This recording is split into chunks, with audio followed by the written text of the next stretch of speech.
नमस्कार, स्वागत है आपका द राइटर टाइम्स में और मैं हूं साक्षी। आइए बढ़ते हैं छोटी बड़ी खबरों की ओर। दुर्ग के अंजोरा स्थित वेटनरी कॉलेज एवं कामधेनु विश्वविद्यालय के संयुक्त तत्वाधान में भविष्य को ध्यान में रखते हुए बीमारियों से लड़ने में उपयोग होने वाली एंटीबायोटिक दवाइयों के शोध एवं उसके प्रभाव एवं भविष्य में फैलने वाले वायरस की रोकथाम हेतु नई एंटीबायोटिक खोज को लेकर 2 दिवसीय संगोष्ठी का आयोजन हुआ, जहां भारत भर से शोधकर्ताओं के साथ साथ बड़ी संख्या में डॉक्टर एवं बुद्धिजीवी वर्ग के लोग शामिल हुए। इस बारे में जानकारी देते हुए कॉलेज के डीन संजय साक्य ने बताया कि जिस तरीके से पर्यावरण दूषित एवं चेंज हो रहा है, विभिन्न तरीके के वायरल एवं वायरस जनित बीमारियां चाहे वह इंसान हो या जानवर में फैल रही हैं। नए वैक्सीन की खोज करना बहुत ही जरूरी हो गया है, जो कि वर्तमान में रोग प्रतिरोधक दवाएं या कहीं एंटीबायोटिक उपलब्ध हैं।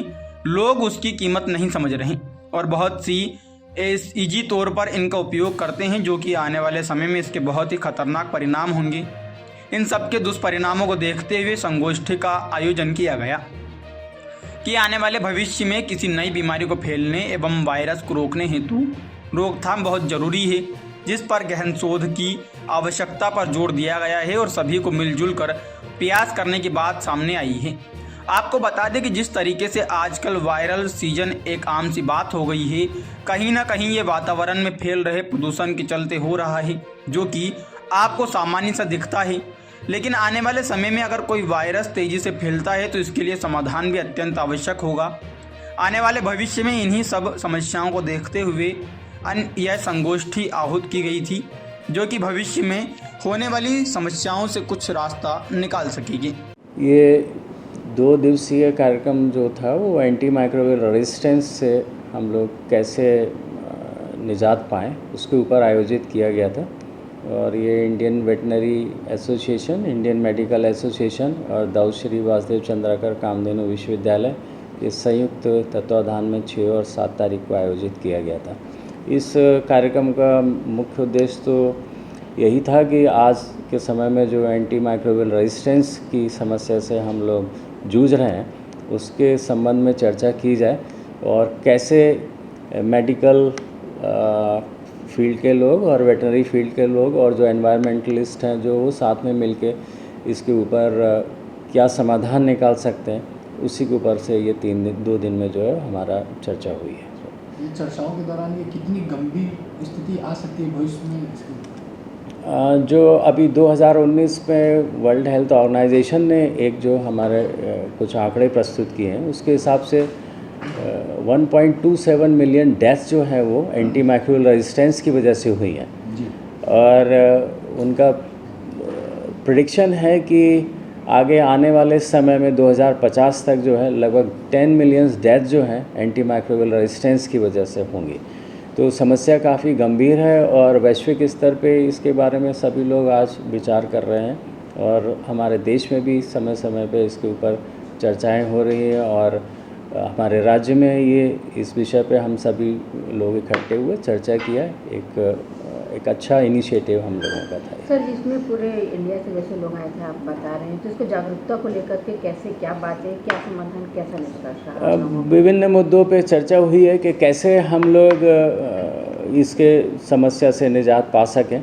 एंटीबायोटिक का जो ओवर यूज़ है, मिस यूज़ है, वो चीज़ें हम कैसे कम कर सकते हैं, चाहे वो वेटनरी का फील्ड हो, चाहे वो मेडिकल का फील्ड हो, चाहे वो एग्रीकल्चर का फील्ड हो, वहाँ पे हम कम करें। इसके बारे में बार बार हम लोगों ने चर्चा की है और कुछ रिकमेंडेशन हम लोगों ने तैयार किए हैं, जो हम लोग केंद्र शासन को भी भेजेंगे और छत्तीसगढ़ शासन को भी देंगे। और निश्चित रूप से एक गाइडलाइन इसके बाद हम लोग डेवलप करेंगे और लोगों को बताएंगे कि आप क्या करें क्या ना करें, जिससे कि ये एंटी माइक्रोबियल रेजिस्टेंस के ऊपर हम लोग पार पा सकें। सर, एक पूरा परिचय दे दीजिए। परिचय आपका परिचय? मैं डॉक्टर संजय साक्य पशु चिकित्सा पशुपालन महाविद्यालय में डीन के पद पे कार्यरत हूँ और इस कार्यक्रम का चेयरमैन भी मैं था। आयोजक सचिव भी हमारे कुछ थे, सभी ने मिलके हमारे माननीय कुलपति के निर्देशन में ये सारा कार्यक्रम आयोजित किया। सर,